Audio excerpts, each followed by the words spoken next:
dumako na ho tayo dito sa isa natin topic. No? Eto. Ayan na. Kagawaran ng katarungan.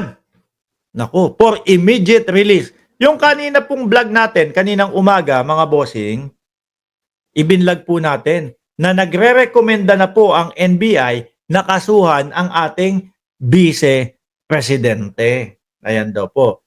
Lalong-lalo na doon sa sinabi niyang pagpapapatay kay Martin Romualdez na House Speaker, kay Lisa Marcos na First Lady ng Pilipinas, at kay Bongbong Marcos na Pangulo ng Pilipinas. Lahat po tayo nakasaksi doon, mga bossing. At karamihan din po sa atin nakasaksi doon sa pagpapatawag upang magpaliwanag ang kampo ng Vice-Presidente sa NBI. Pero 2 beses pong patawag yon, deadma sila.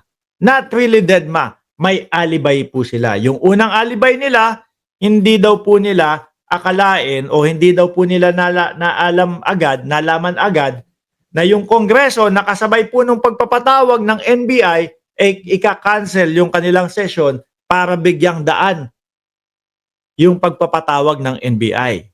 So lusot.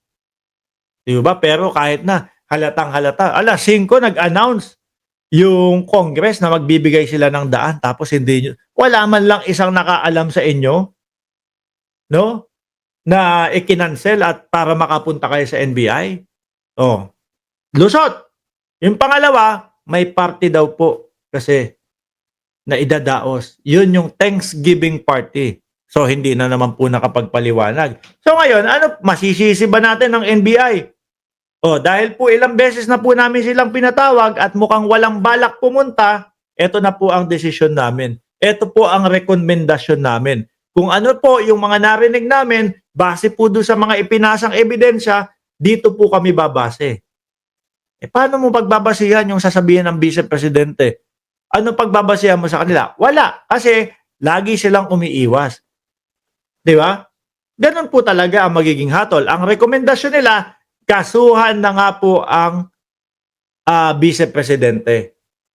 Ngayon, basahin natin ang press statement po ng Department of Justice. Sabi dito, the Department of Justice received today the NBI investigation complaint before the National Prosecution Service against the Vice President Sara Duterte, blah, blah, blah, recommending the filing of charges of inciting to sedition under Article 142 of the Revised Penal Code and grave threat under Article 282. Para ho sa akin, mga bossing, parang yung grave threat, parang napakababaho. No? Parang dapat, kasi national security po yun, mga bossing. Presidente po natin yun. Di ba? Presidente natin, yung pinagbantaan, mga kababayan. Hindi po yung Mark Ramos lang, hindi po yung kapag ka nawala po ang ating presidente, ano ang posibleng mangyari sa ating bansa? Di ho ba? Mga bossing?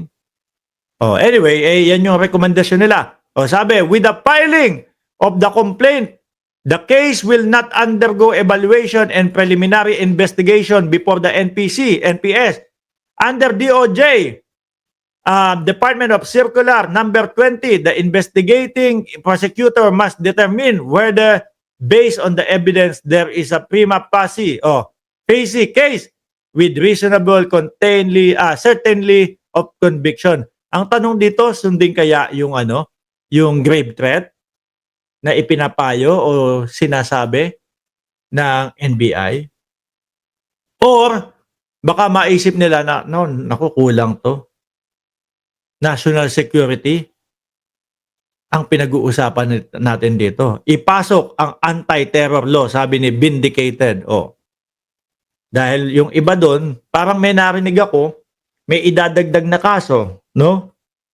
Na walang piyansa kung sakali. Well, tayo naman tayo ang buhay na mga ebidensya, mga bossing. Yung mga sinabi po, mga binitawang salita ng Vice-Presidente noon, mga kababayan, bobo na lang po ang hindi makakaintindi na wala pong pagbabanta doon. Di ba? Pero yung huli niyang yung huli niyang press conference, itinatanggi niya yun na may pagbabanta daw siyang sinabi. Maniniwala ho ba tayo doon, mga kababayan? Na tayo mismo, lahat, narinig natin yung kanilang pagbabanta. Na ang isa sa iniisip ko na dahilan kung bakit umabot ang Vice Presidente sa mga ganun, kasi wala na din. Parang Buloyski na din po. Kub-kub na. Corner na. Hindi na masagot, no? Yung mga tinatanong sa kanila. Sabi ni Ma'am Lori Mamawag, international news nga yun eh. Oho. Di ba? Ang tingin ko naman dito, pag-aaralang maigi ng Department of Justice, kung ano ang isasampa, no? Mga boss. Sana yung mga DDS, wag na nilang gamitin yung sinasabi nilang, pinupolitika lang ang ating Vice Presidente kasi mananalo at malakas sa 2028. Diyos ko po Lord. Tayo, miski kayo mga DDS, ewan ko na lang po kung ano pang pagkukunwari ang papaniwalaan nyo sa inyong sarili. Kasi nabubuhay na lang po yung mga DDS na yan na pinipilit na lang pong papaniwalain yung kanilang sarili na walang ginagawang mga irregularidad etong kanilang mga iniidolo. No?